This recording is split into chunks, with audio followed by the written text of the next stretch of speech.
Good evening, ladies and gentlemen, and welcome to the show. You're about to hear the story of a man just trying to get by. David Wright has a job that pays the bills, even offers some comfort, in exchange for applying a certain set of skills. But jobs these days want more than just punching the clock, don't they? Tonight's episode, Compliance, asks, how much of your own reflection can you hang on to in the shimmering glint of midnight chrome?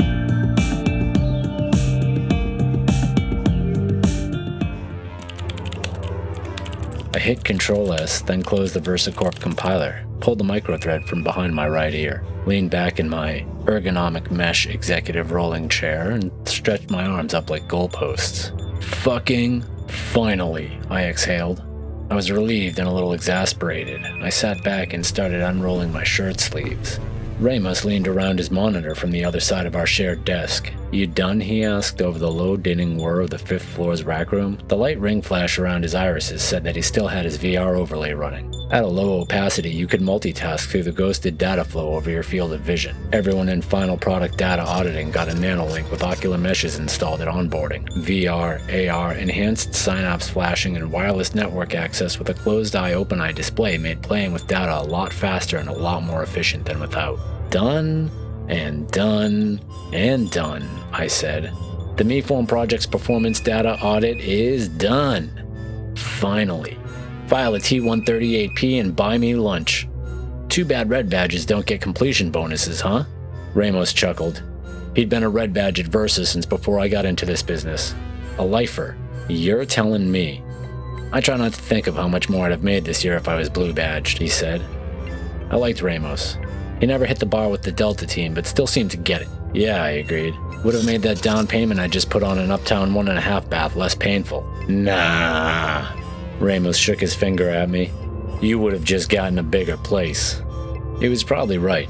Signing on that condo got Lauren to agree to move in. I'd already looked at a couple of rings. Another room on the place would make starting a family a lot more comfortable. Yeah, I admitted. Might be nice to take the future Mrs. Wright on one of those cruises Barrow spends half the year on. I stood up, did a big yawn. Stretched my shoulders, back, thighs. That executive rolling chair may not be ergonomic enough. I put on my suit jacket and fluffed the collar. I'm gonna go get some lunch. Maybe hit up that sushi joint on Jackson. You want anything? Ramos waved his hand in front of his face like he was swatting a fly. Wave command. Probably his audit crawler finding a minor data anomaly. He was hovering at the threshold of staring. No thanks, he said. I'm good. He folded his arms across his chest, rubbed his chin between forefinger and thumb, passed into staring like he was trying to think of something to say. I toggled my NanoLinks AR, rolling a biometric overlay across my optical mesh implants that showed Ramos's heartbeat had a light elevation to it. He was nervous. Before you go to lunch, Barrows is in 570 and he wants to see you, he said. Oh, really? Maybe he's finally going to sign off on that blue badge he promised me 6 months ago. Ramos looked down at his lap, then the screen of his terminal, then back at me, barely, arms still folded. I don't know, but he's in Conference 570 and Sung is with them. You shouldn't keep them waiting. New plateau on Ramos's heart rate. Barrows wasn't here about my promotion. Great. I rubbed my palm over the crown of my skull like I was trying to scrub away the bad thoughts. Alright, I'm gonna go see what they want. Catch you after lunch. You sure you don't need me to bring you anything back? Ramos shook his head. He was hunkered over his terminal, back into his VR interface at full opacity, eyes glazed over.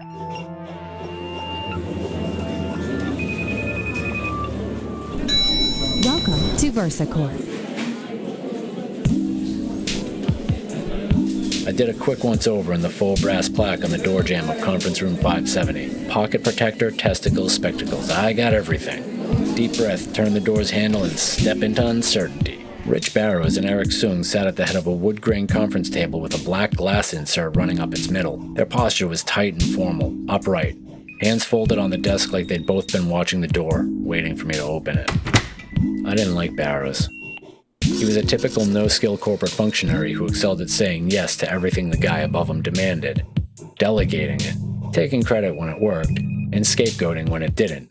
Barrows used to be the payroll guy at a contract shop I used to gig with. That was his one and only responsibility, collating the contractor invoices, sending them into Central, and comparing checks to invoices before approving them.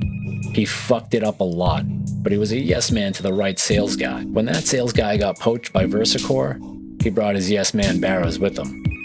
When that guy was terminated for undisclosed reasons, Barrows was there to say yes to the next guy up the ladder. As much as I didn't like him, Barrows did pull me up out of the contracting world and into VersaCorp's final product data audit department, Delta Team. Set me up with the company's financing program for my nanolink and optical mesh and got me an income bump past 6 figures.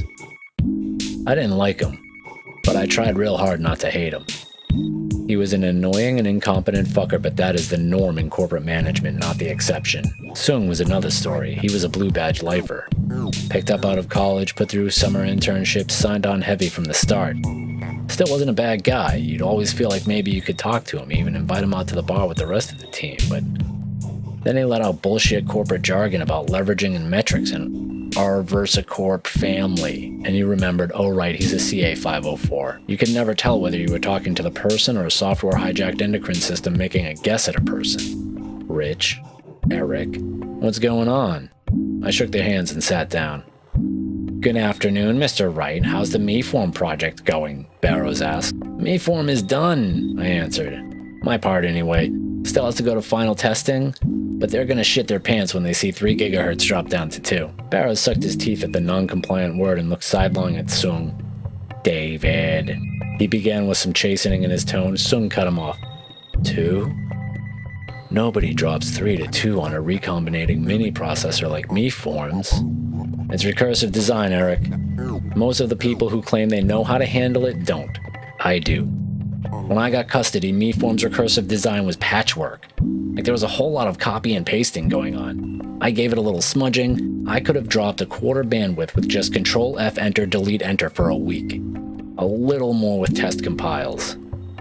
I sat back, a little tech talk flex to bring Sung more to my side and push Barrows back. Make Barrows feel out of his element. Big mistake. Shop talk makes me overconfident.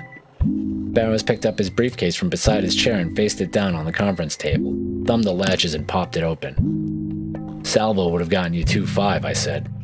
Dropping Wesley Salvo's name made Sung perk up a bit and Barrows sink into his chair. Barrows brought Salvo on at the same time as me.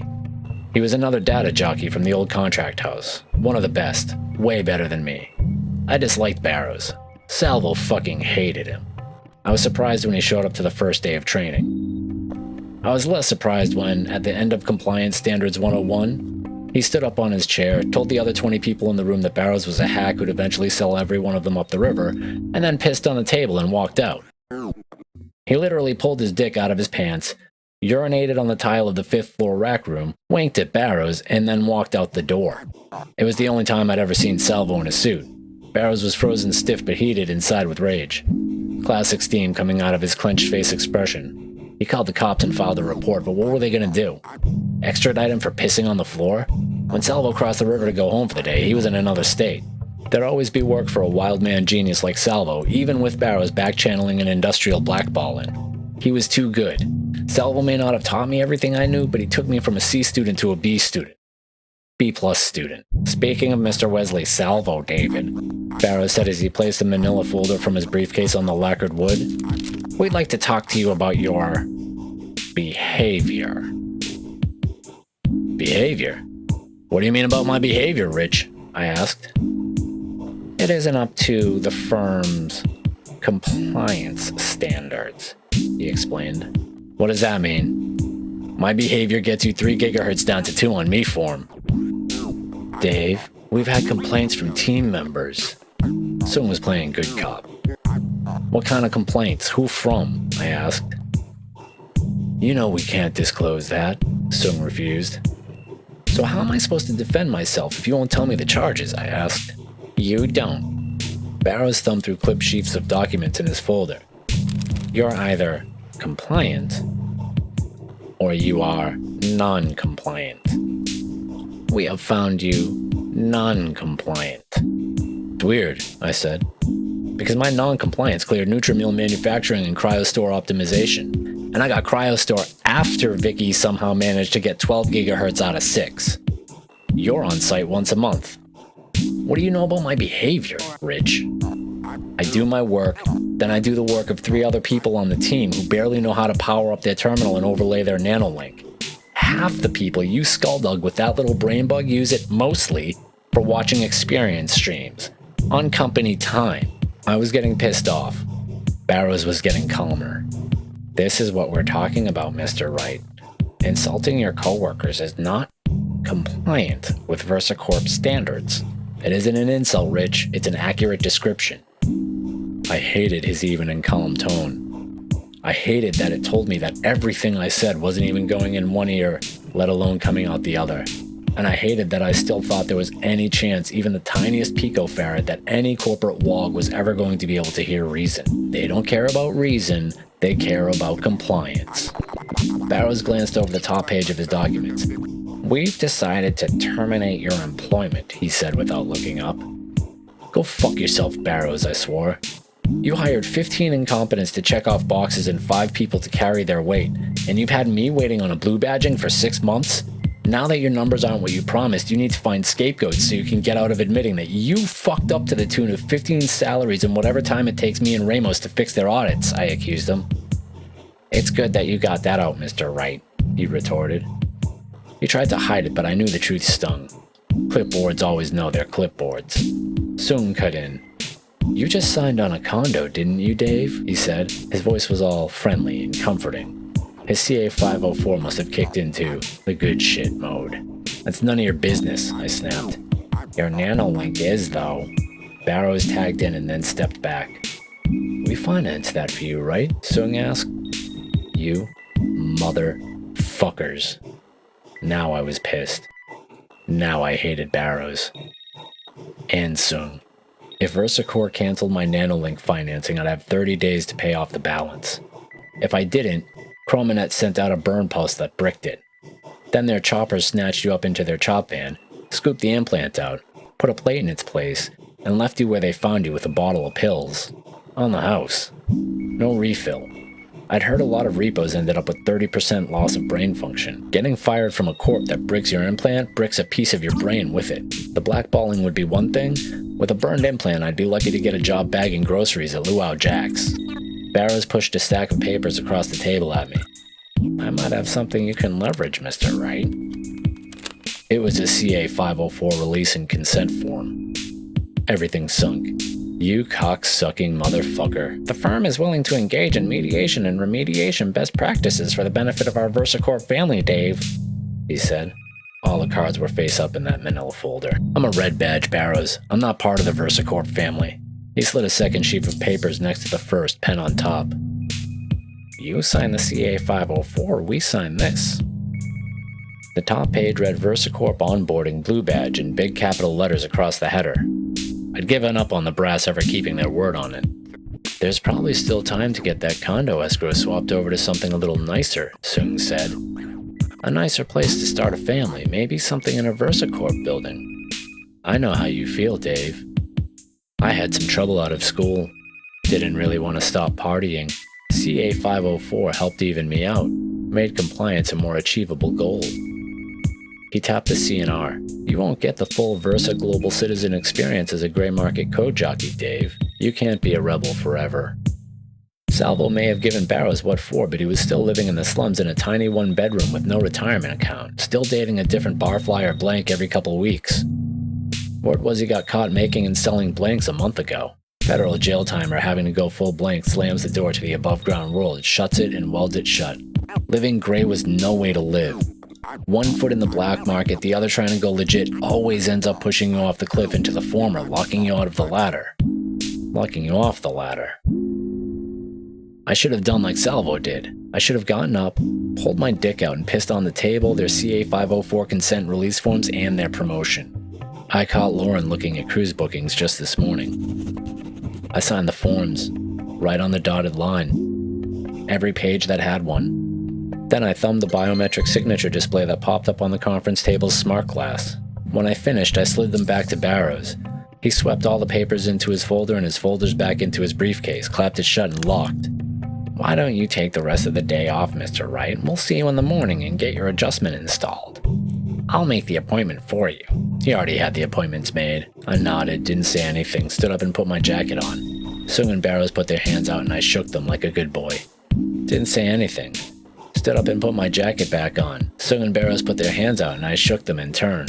Positive energy, Dave, Sung said like a salutation. You'll thank me for this later, David. I walked out the door and headed for the elevators.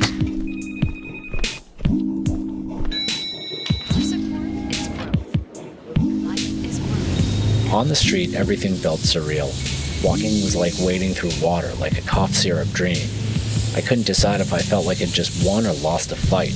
I had that post-adrenalized floaty feeling you get in the aftermath or the beginning. Probably the last time I'd ever feel that. Maybe second to last. Lauren was still at home looking through those cruise bookings.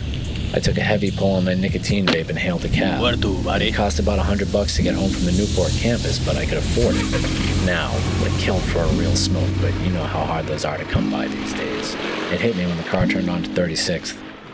Barrows never signed the blue badge onboarding form. Typical. I wonder how much of me will be left after tomorrow. What do you think, ladies and gentlemen? Are you feeling the world of Midnight Chrome? A little cyber, a little eldritch, a lot of what's to come. Let me know in the comments, and please like and subscribe. There's a Patreon link in the description. $5 gets you a mention in the description of future stories. $10 gets you thanked in the video. I have a really interesting idea. For $25, I will write you a 100-word story using a single word or a picture that you send me as the impetus for that story. And for $50, I'll do a full production of that 100-word story, just like this. If you want to go for the Chrome, you can become a producer, and we can brainstorm your own story. I have no set schedule for production yet, but I'll be doing these as often as I can. I'm thinking like a month. I would like to at least be able to do one of these a month. Writing the stories, recording the VO and sound design, composing and recording the music where I have time, but let's be honest, I'll probably use some license-free stuff in a pinch. If you have relevant artwork you'd like to see used in the future, hit me up in email and we'll see what we can work out. I have been your host, Midnight in Exile, and thank you for joining me for this evening's episode of Midnight Chrome.